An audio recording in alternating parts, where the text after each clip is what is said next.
السلام علیکم ورحمۃ اللہ وبرکاتہ.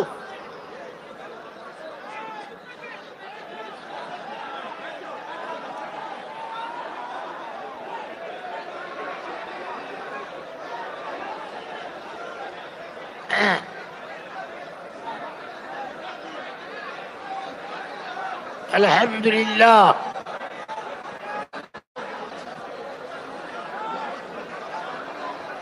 الحمد للہ رب العالمین والصلاة والسلام على سید الانبیاء والمرسلین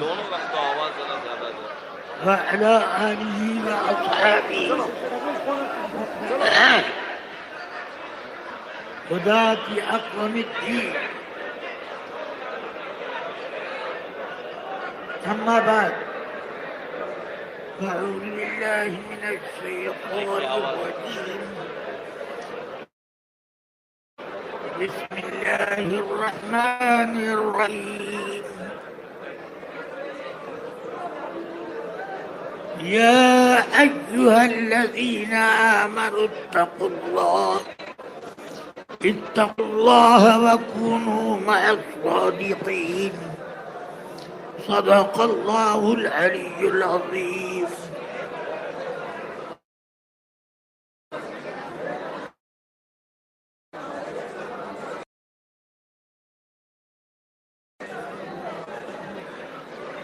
برادران اسلام،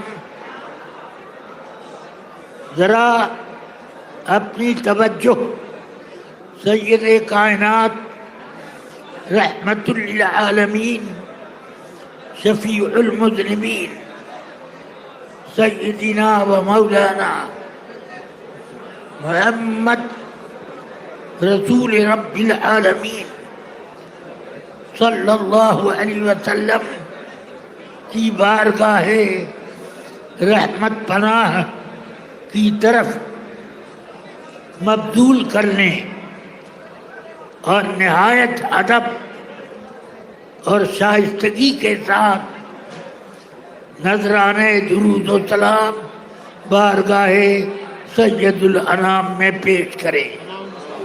اللہم صلی علی سیدنا و مولانا محمد معدن الجود والکرم وآلہ وصحبہ وبارک وسلم. رفیقان گرامی، ہم اور آپ آج جتنا شور کر لیں یہ شور ہے، مگر جب حضرت ملک الموت کی آمد ہوگی تو گھیگی بن جائے گی اور ایک آواز کی لکیر بھی نہیں نکل سکے گی. سیدنا امام غزالی علیہ الرحمہ نے ارشاد فرمایا، بادشاہ تھا ایک کوئی بہت طمطراق سے رہنے والا. اس نے حکم کیا کہ میرے لیے ایک جوڑا ایسا تیار کیا جائے کہ میں اپنے ملک کی سیر کروں اور لوگوں کے حالات کا جائزہ لوں، اور جو اصلاحات کی ضرورت ہو اس کی طرف میں توجہ کروں. میرے لیے بادشاہ نے کہا کہ میرے لیے ایک شاندار جوڑا جیسا میرے ملک میں اس کا کوئی ثانی نہ ہو ایسا جوڑا تیار کیا جائے. ہزاروں جوڑے کپڑے تیار ہوئے، اس میں سے ایک پسند کر کے زیب تن کیا اب گھوڑا لاؤ جس پر سواری کروں میں اور میں اپنے ملک کا جائزہ لوں۔ ہزاروں گھوڑوں میں سے ایک گھوڑا پسند آیا، اس پر سوار ہوا۔ جیسے ہی سوار ہوا، جھٹ کہاں پردہ غیب سے ایک فقیر اس گھوڑے کے پاس پہنچا، گھوڑے کی لگام اپنے ہاتھ میں پکڑ لی اور اس نے کہا، بادشاہ مجھے تم سے کچھ بات کرنی ہے۔ بادشاہ نے کہا، ہٹو یہاں سے، وہاں آ کر بات کر لینا۔ اس نے کہا، میں یہی بات کروں گا۔ بادشاہ نے ڈانٹا تو اس نے اپنی گردن اتنی اونچی کر لی کہ بادشاہ کے کانوں تک اس کے لب پہنچ گئے۔ کہا، بادشاہ کیا تم مجھے پہچانتا نہیں؟ میں حضرت ملک الموت ہوں۔ یہ کہنا تھا کہ بادشاہ کی گھیچی بچ گئی اور حالات اس کے یکسر ایک رعایا سے بھی کم درجے پہنچ گئی، اور اس نے کہا کہ ملک الموت ذرا سی مجھے مہلت دے دو کہ میں اپنے ملک کے بارے میں کچھ وصیتیں کر دوں اور کچھ ضروری کام انجام دے لوں۔ کہا، سناؤ، ابھی 1 منٹ کی تمہیں مہلت نہیں ملے گی۔ اور ہاتھ اٹھایا، نرخرے پہ رکھا، روح قبض کر لی۔ بادشاہ اپنے ملک کا جائزہ لینے کے لیے جس گھوڑے پر، جو ہزاروں گھوڑوں میں ایک چنیدہ گھوڑا تھا، اس پر بیٹھا، اس پر سے دھم سے نیچے آ گیا اور روح قفس عنصری سے پرواز ہو گئی۔ اب ساری بادشاہت اور اس کا روب و جلال خاک میں مل گیا۔ پھر وہ آگے بڑھے۔ ایک مولوی صاحب بڑی جلدی آستین اپنی چڑھاتے ہوئے مسجد کی طرف بھاگے جا رہے ہیں۔ ملک الموت نے ہاتھ سے روکا، آگے مت جائیے، کہ مجھے ضروری بات کرنی ہے۔ ضروری بات کرنی ہے، کر لو جلدی، اذان ہو چکی ہے، کہیں میری نماز فوت نہ ہو جائے، جماعت فوت نہ ہو جائے، اور مجھے اس کے بعد اپنے بچوں کا انتظام کرنا ہے اور ان کے لیے بازار سے سودا سلف لینا ہے۔ کہا کہ مولوی صاحب یہ سب کرنا ہے تو اس کی مہلت میں دے سکتا ہوں آپ کو، آپ جائیے اپنے بچوں کا سارا ساز و سامان کر کے آ جائیے اور میں آپ کا انتظار کر رہا ہوں۔ کہا، حضرت ملک الموت بہت مانا ہو گیا، رات جاگ کر میں انتظار کرتا رہا آپ کا،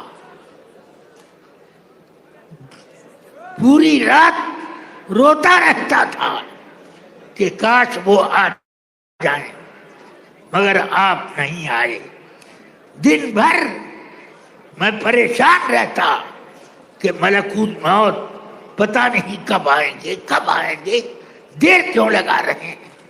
آپ آ گئے ہیں، اب جلدی کیجیے، آپ میری روح قبض کر لیں گے۔ میں چاہتا ہوں کہ جلد سے جلد اپنے رب کی بارگاہ سے میں ملوں۔ دیر نہ کریں کہ نہیں، آپ اگر چاہیں تو آپ کو کچھ مہلت دوں گا، بچوں کا سودا طلب کر لیں اور اس کے بعد آپ آئیے، روح نکالوں گا۔ کہتے ہیں ملک الموت نے کہا جب یہ، تو وہ بولتے ہیں مولوی صاحب کہ یہ سب گھر کا ساز و سامان کرنا، بال بچوں کی خبر گیری کرنا، یہ میرا کام نہیں ہے، جس نے ان کو پیدا کیا ہے وہی ان کا انتظام کرے گا۔ میں جب تک ایک ذریعہ رہا، وہ رب میرے ذریعے سے بچوں کا انتظام کراتا تھا۔ اب آپ مجھے اس کے دربار ہیں۔ اب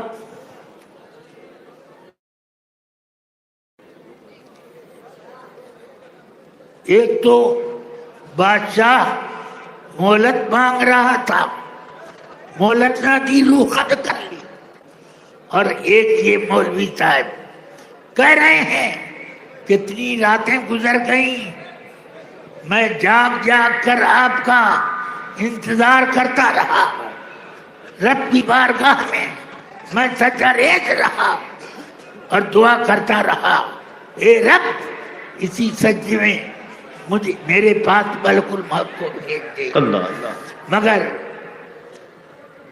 اب میں انتظار سے تھک چکا، تو آپ تشریف لائیں، تو آپ دیر نہ کریں۔ کہ نہیں، بچوں کے کھانے پینے کا کچھ انتظام تو کر لیں، کہ ان کو خالق نے پیدا کیا ہے، وہ ان کا انتظام کرے گا، اب میرا انتظام آپ کیجیے۔ خیر، ان کی روح قبض کی گئی۔ میں اب ایک تو وہ ہیں جو موت سے ڈرتے ہیں، تصور ہوتا ہے موت کا کہ 1 گھنٹے کے بعد آنے والی ہے، رونگٹے کھڑے ہو جاتے ہیں، آواز بند ہونے لگتی ہے، آنکھ کے سامنے اندھیرا چھانے لگتا ہے۔ مگر ایک وہ بھی ہے کہ موت کا انتظار کر رہا ہے، اور موت کے انتظار میں وہ اپنا درجہ اونچا کرتا جا رہا ہے۔ تاخیر ہوتی ہے موت میں تو اس کو برداشت نہیں ہوتی ہے۔ تو اب مجھے یہ کہنا ہے کہ دنیا کا نظام جس طرح بھی چلتا ہو، مگر دنیا کے نظام میں جو لوگ چلتے ہیں ان کے کئی اقسام ہیں، الگ الگ قسمیں ہیں۔ کچھ تو وہ ہے کہ دنیا کی لذت میں ڈوبے رہتے ہیں، کچھ وہ ہے کہ دنیا کی لذت سے بیزار رہتے ہیں، کچھ وہ ہے کہ جن کے اوپر خوف موت کا خوف ایسا طاری رہتا کہ کانپتے ہیں، مگر کچھ کا ایسا کہ موت کا انتظار کرتے ہیں، اور موت آتی ہے تو لپک کر اس کی طرف جانے کی کوشش کرتے ہیں۔ تو اب آپ سوچو، دنیا میں سب کو مرنا ہے، کوئی اس دنیا میں موت کا وقت تو آئے گا سب کے اوپر. کون ہے جو یہ دعویٰ کر سکتا ہے کہ میں ہمیشہ زندہ رہوں گا؟ یہ ایک شان ہے رب جلیل کی. اس کے وہ کسی سے نہیں ڈرتا اور اس سے سب ڈرتے ہیں. اس کے احکام نافذ صرف ایک اشارے سے ہوتے ہیں اور لوگ اس وقت سب بے بس لاچار ہوتے ہیں. اللہ تبارک و تعالی جیسے چاہتا ہے ویسے رکھتا ہے اور جب چاہتا ہے اٹھا لیتا ہے. اس لیے رفیقان ملت، عزیزان گرامی، ہم سب کو دنیا میں رہنے کے وقت یہ سوچنا ہے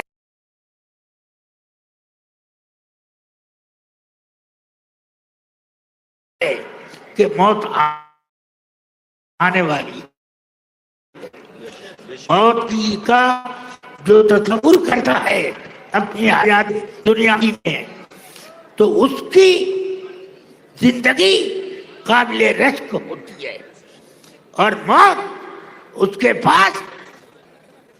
پاس دیر میں آتی ہے.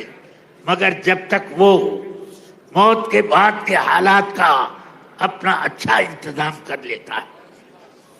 رفیقان ملت، ہم آپ آج دنیا میں جتنا شور شرابہ کر لیں، اپنی اکڑ خوں دکھا لیں، ساری اکڑ خوں حرکتیں ملک الموت کی ایک حرکت سے گم ہو جاتی ہے اور ان کا تصور آدمی کو لرزا دیتا ہے. اگر کسی کے دروازے پر کنڈی بجائی اور کون ہے آپ نے کہا تو جواب دیا ادھر سے ملک الموت، تو اس وقت کیا حال ہوگا؟ اس لیے موت کے بعد کا انتظام کرو. موت آنی ہے، سب کو آنی ہے. انبیاء و مرسلین کے پاس بھی آنی ہے، مگر ان کی وفات سبحان اللہ حیات ہوتی ہے.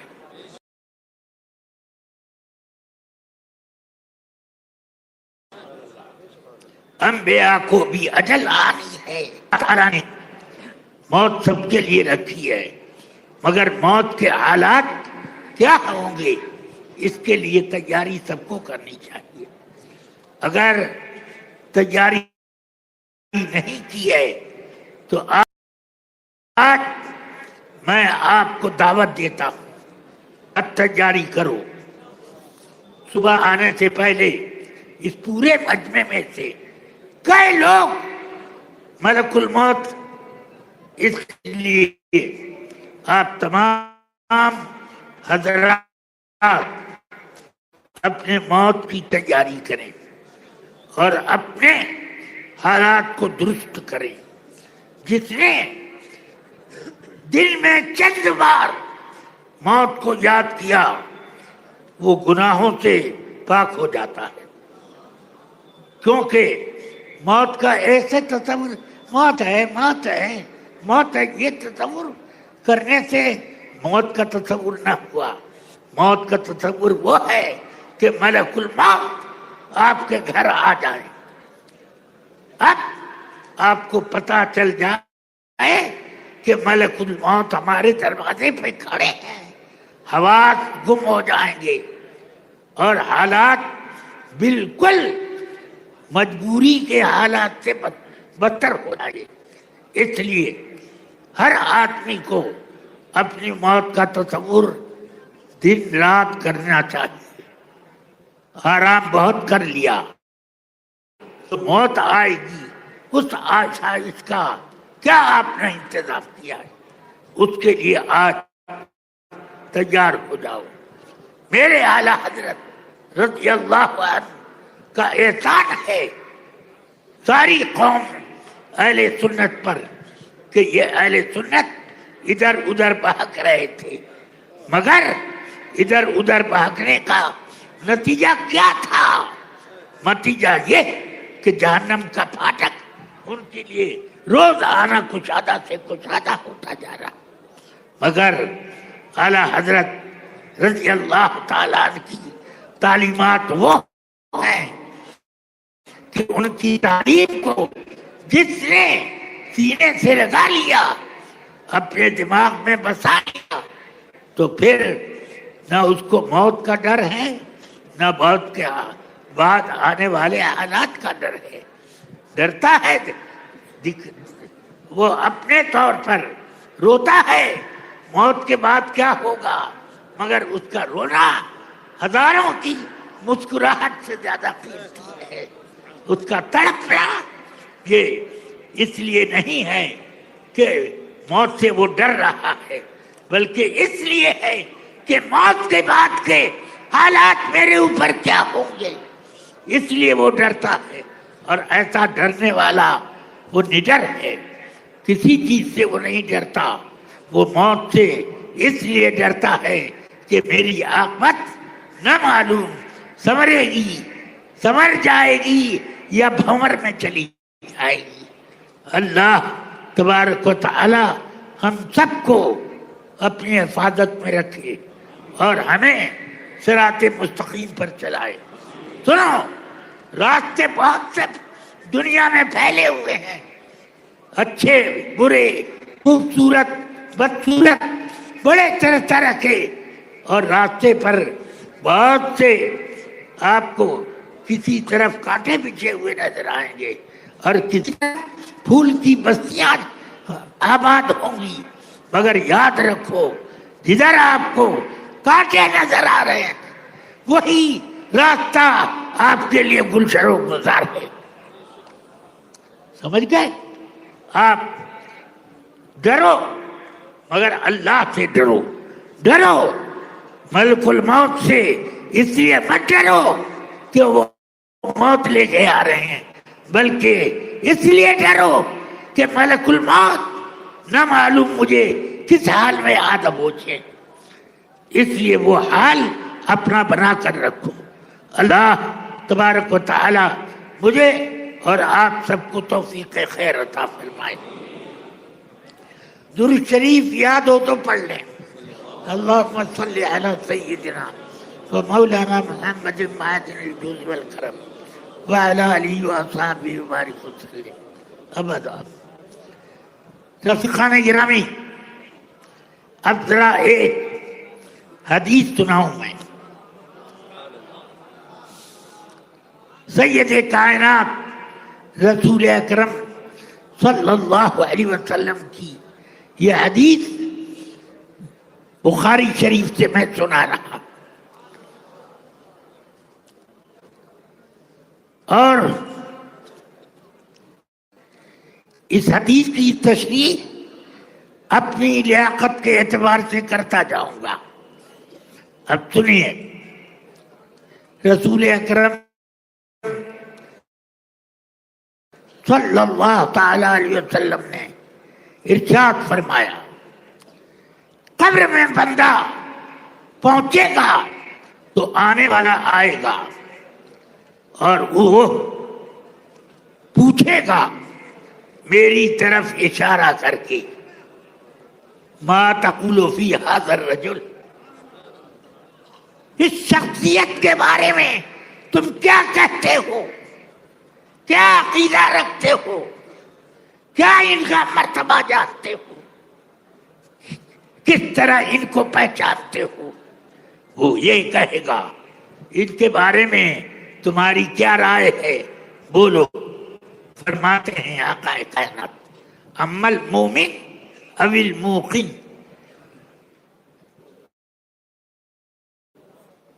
لا ادری ما قالت اسماء، مجھے یاد نہیں رہا کہ لفظ مومن کہا حضرت اسماء بنت ابی بکر نے یا لفظ مومن کہا.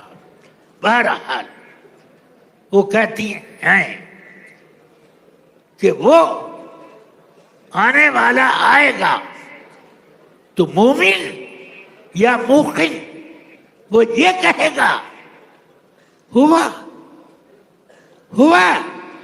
محمد رسول اللہ جانا بالبینات والہدی فآمنا بہ واتبعناہ. ایک چھوٹا سا سوال تھا اور 2-3 سطر کا جواب دے دیا ہے.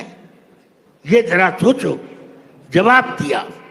پوچھ رہے ہیں اس شخصیت کے بارے میں تم کیا کہتے ہو؟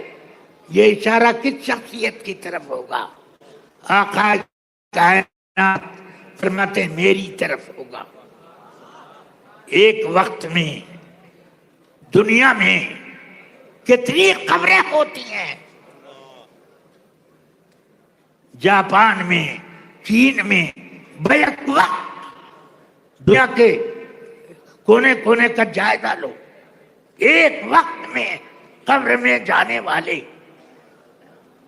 چین، جاپان، انڈونیشیا، ملائیشیا اور کیا کیا علائے بلائے نام ہیں دنیا کے ملکوں کے.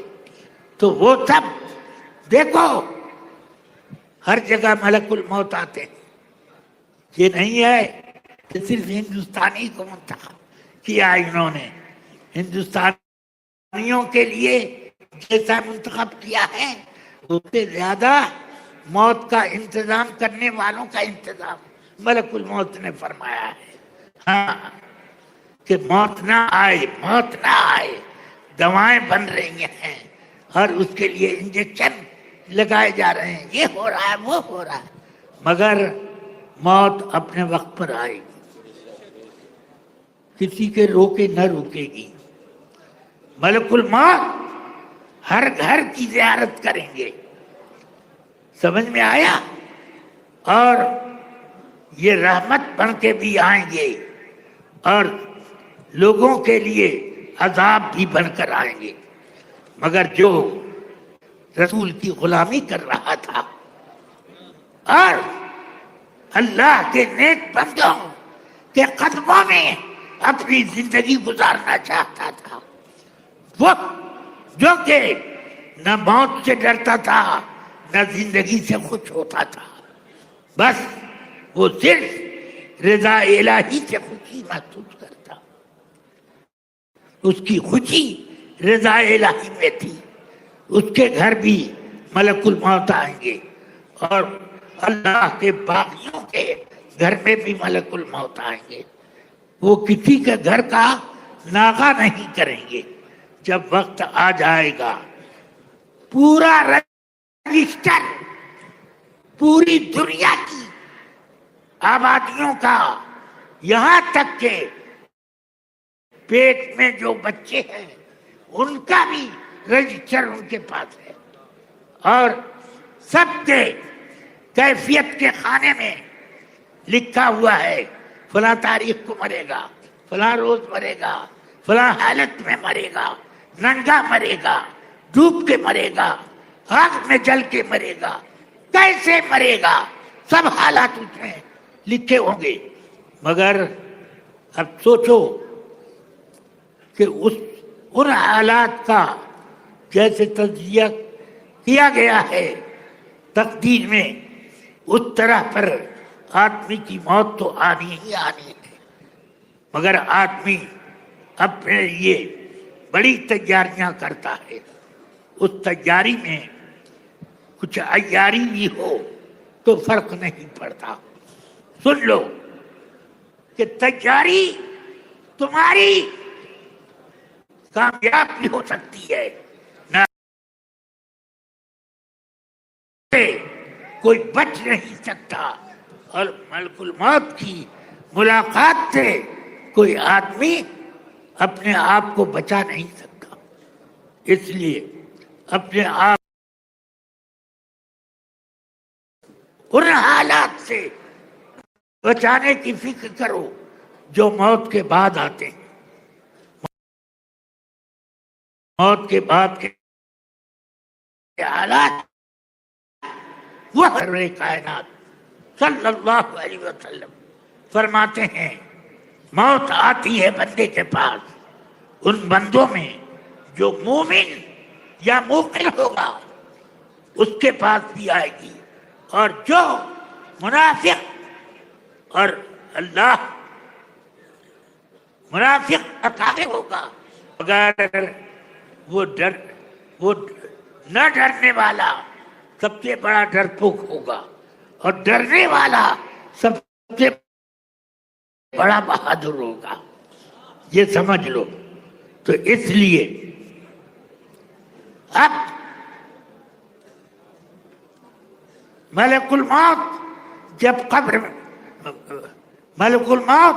جب آپ کی روح قبض کر کے چلے جائیں گے، آپ قبر کے سپرد کر دیے جائیں گے. اب وہاں کیا ہو رہا ہے؟ کوئی ماں، کوئی باپ، کوئی چہیتا دوست، کوئی اپنا جان نثار کرنے والا فرزند کوئی قبر میں ساتھ دینے کے لیے جاتا نہیں، اکیلے جانا پڑے گا. سوچو دنیا میں کس کے لیے تم نے کیا کیا جتن کیے، مگر جب قبر کے حوالے کرنا ہے تو کوئی جتن نہیں کرنے والا، کوئی ساتھ دینے والا نہیں. اکیلے قبر میں دفن کر دیا. مگر وہاں قبر میں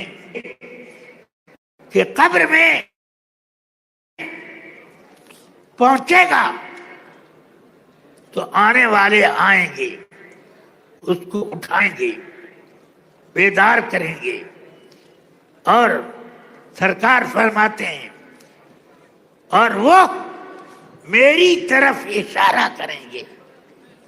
ایک وقت میں نہ جانے کتنی موتیں ہوتی ہیں اور کتنے قبر میں ایک وقت میں دفن ہوتے ہیں دنیا میں، مگر ملک الموت ہر جگہ ایک ہی وقت میں پہنچ جاتے ہیں. ایک وقت میں کتنے لوگ مرتے ہیں، مگر ملک الموت دنیا کے اس حاشیے سے لے کر اس حاشیے تک، اور دنیا کے طول یا آزاد ہو، ملک الموت سے کوئی چھپ نہیں سکتا. ملک الموت ہر آزاد کو پہچانتے ہیں اور ہر چھپے ہوئے کو پہچانتے ہیں، اور وہ بھی جانتے ہیں کہ وہ کہاں چھپا ہے. ساری اس کے رکاوٹیں دیکھنے اور پکڑنے کی ساری رکاوٹیں ملک الموت کے لیے کوئی رکاوٹ نہیں ہے، کوئی بندش نہیں ہے. ملک الموت آئیں گے اور اپنا کام کر کے جائیں گے. اب ان لوگوں میں جن کے پاس وہ آتے ہیں دو قسم کے لوگ ہوتے ہیں. ایک قسم کے بہت کم جن کے پاس آتے ہیں تو ان کو پڑھنے، کلمہ پڑھنے، ذکر الہی کرنے اور خدا سے مغفرت کی بھیک مانگنے اور منگوانے کا وقت ملتا ہو، اور زیادہ تر وہ لوگ ہیں جو وقت یاد رکھو. اگر مردے کا ساتھ دینا ہے تو مردے کو مرنے سے پہلے یہ کہو کہ میرے اندر کوئی غلطی ہو تو اصلاح کرو. اس لیے نہیں کہ اپنی دھون جمانا چاہتے ہو، بلکہ اس لیے کہ مجھے آدمی بنانا چاہتے ہو. ہاں یہ کریں. اور اس طرح پر جب آدمی مرتا ہے تو اس کی موت ایک شاندار زندگی ہوتی اور اس کو کسی کا خوف نہیں ہوتا. اللہ کی نعمتوں سے اس کی قبر معمور اور مقبول رہتی ہے. اللہ تبارک و تعالی ایسے لوگوں کے صدقے میں ہماری موت بھی شاندار بنائے اور ہمیں مرنے کے بعد اللہ تعالی سوالات کے صحیح جواب دینے کے لائق اور جواب کے بعد خوبصورت حالات ملنے کے موقع سب عطا فرمائے. مگر ان سب چیزوں کے لیے دنیا میں تیاری ضروری ہے اور لوگوں کے اوپر بھی شفقت کرو. شفقت یہ نہیں ہے کہ چور چوری کر رہا ہے اور اس کو تھپ تھپا کر کے شاباش تو نے بڑا اچھا کام کیا، یہ نہیں، بلکہ شفقت یہ ہے کہ غلطی کرے تو پیار سے اس کی اصلاح کرو اور اگر پیار سے نہ مانے تو پھر تمہارے ہاتھ میں ڈنڈا بھی ہونا چاہیے. ہاں تو یہ اس طرح سے اصلاح کا انتظام کرو. اس طرح ماں باپ نے اگر اپنی اولاد کی تربیت کی تو انشاءاللہ وہ قبر میں اپنا حشر تو کامیاب بنائیں گے. ماں باپ کے لیے بھی وہ اللہ کے حضور گڑ گڑائیں گے. اللہ فرمائے گا اے کچے بچے اپنے رب سے لڑنے والے، کہ رب سے کہے گا وہ کچا بچہ اے اللہ میرے باپ کو میری ماں کو جہنم میں مت بھیج. اللہ فرمائے گا اے کچے بچے اپنے رب سے لڑنے والے، جا اپنی ماں اور اپنے باپ کا ہاتھ پکڑ جنت میں لے جا. ایسے بچے پیدا کرو تو وہ تمہارے لیے نعمت کبریٰ ہوگی. اللہ تبارک و تعالی ہم سب کو توفیق خیر عطا فرمائے. رفیقان گرامی، یہ بات میں سب کو بتا چکا کہ آپ سب لوگوں نے سن لیا کہ دنیا میں جو بھی آیا اس کو دنیا سے سفر کرنا ہے اور اس سفر کا نام موت ہے. سمجھ میں آیا موت کچھ کے لیے دردناک ہے اور موت کچھ لوگوں کے لیے نعمت کبریٰ ہے. جو لوگ اللہ کو راضی کر کے مرتے ہیں تو ان کے لیے موت نعمت کبریٰ ہے اور جو لوگ اللہ کی ناراضگی میں زندگی گزارتے رہے اسی میں لطف اور چین ان کو ملتا رہا تو ان کی زندگی بھیانک، یہ ان کی موت بڑی بھیانک ہوگی، پریشان حال ہوں گے، کوئی پرسان حال ان کا نہ ہوگا.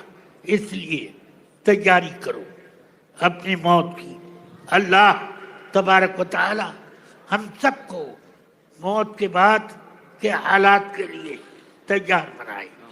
اللہم ربنا آتنا من لدنک رحمہ وہیئ لنا من امرنا رشدا. رفیقان گرامی، آج میری نظر جہاں تک اٹھ رہی ہے سر ہی سر دکھ رہے. سمجھ میں آیا؟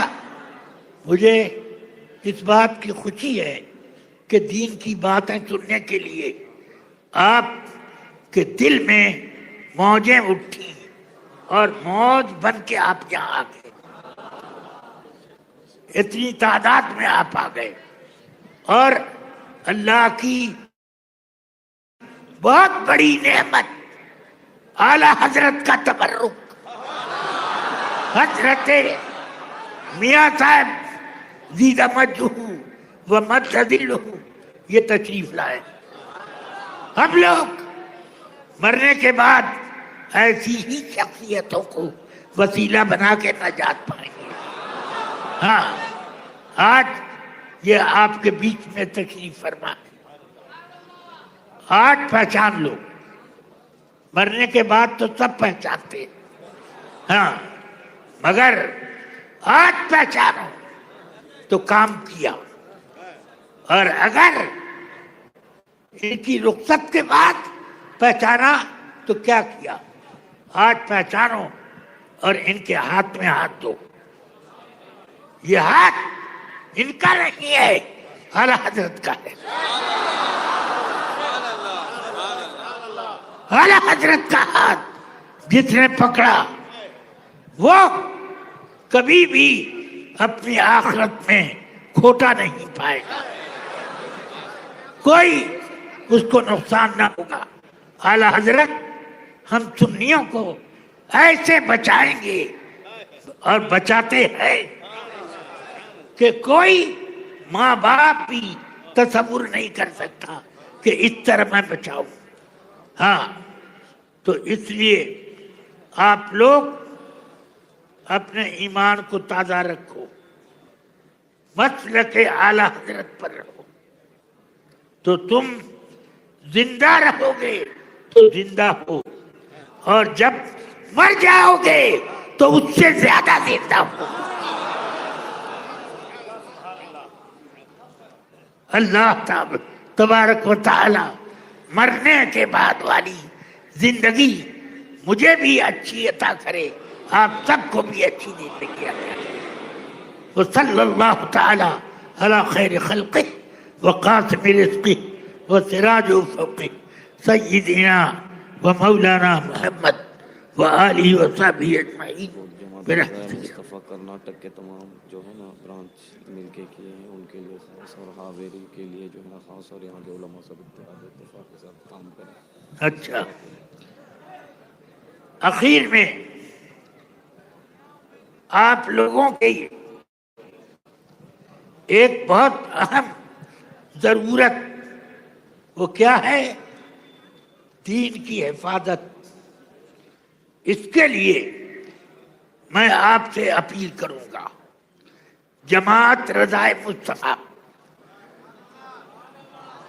یہ دین و سنت کو زندہ رکھنے کے لیے گلی گلی، کوچے کوچے، ڈگر ڈگر، دوست سے، بدگو سے جو گالیاں دیتا ہے اس سے بھی ملتے ہیں کہ یار تو جو کرنا ہے کر، مگر اپنے لیے عاقبت تو بنا لے۔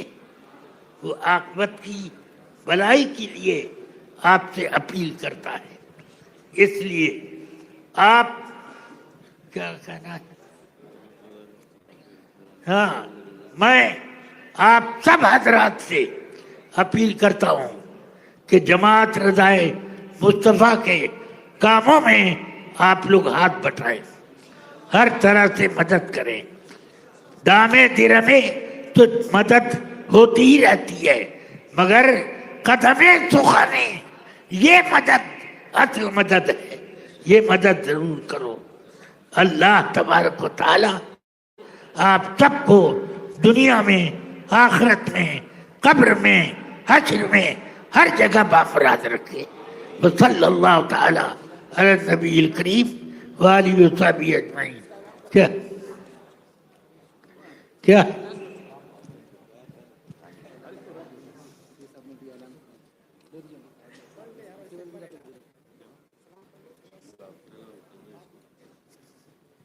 ہاویری کی جماعت رضائے مصطفیٰ ادھر ہی ہے نا، کرناٹک کی، ہاں، آل کرناٹکا جماعت رضائے مصطفیٰ کی طرف سے ایک ضروری اعلان ہوا ہے، آیا ہے۔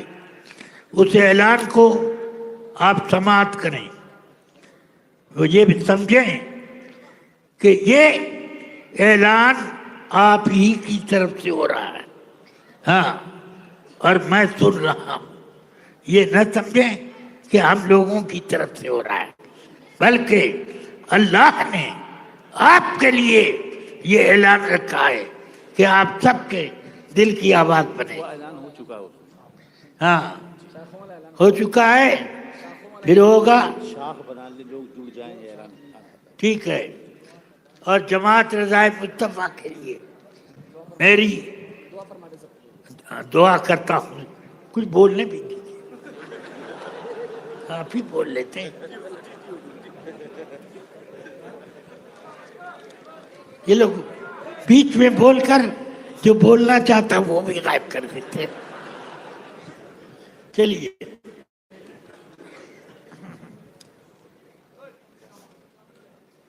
جماعت رضائے مصطفیٰ اہل سنت و جماعت کی ایک مضبوط تنظیم ہے. اس تنظیم کی شاخیں پورے ہندوستان بلکہ پوری دنیا میں پھیلی ہوئی ہیں. جو لوگ کام کر رہے ہیں وہ کامیاب ہیں، جو لوگ غفلت برت رہے ہیں وہ غافل ہیں. اللہ تبارک و تعالی آپ سب لوگوں کو دوبارہ یہ اعلان سننے کی توفیق دے. اب تک کان سے سنا تھا، اب دل سے سنیے. ہاں سنائیے.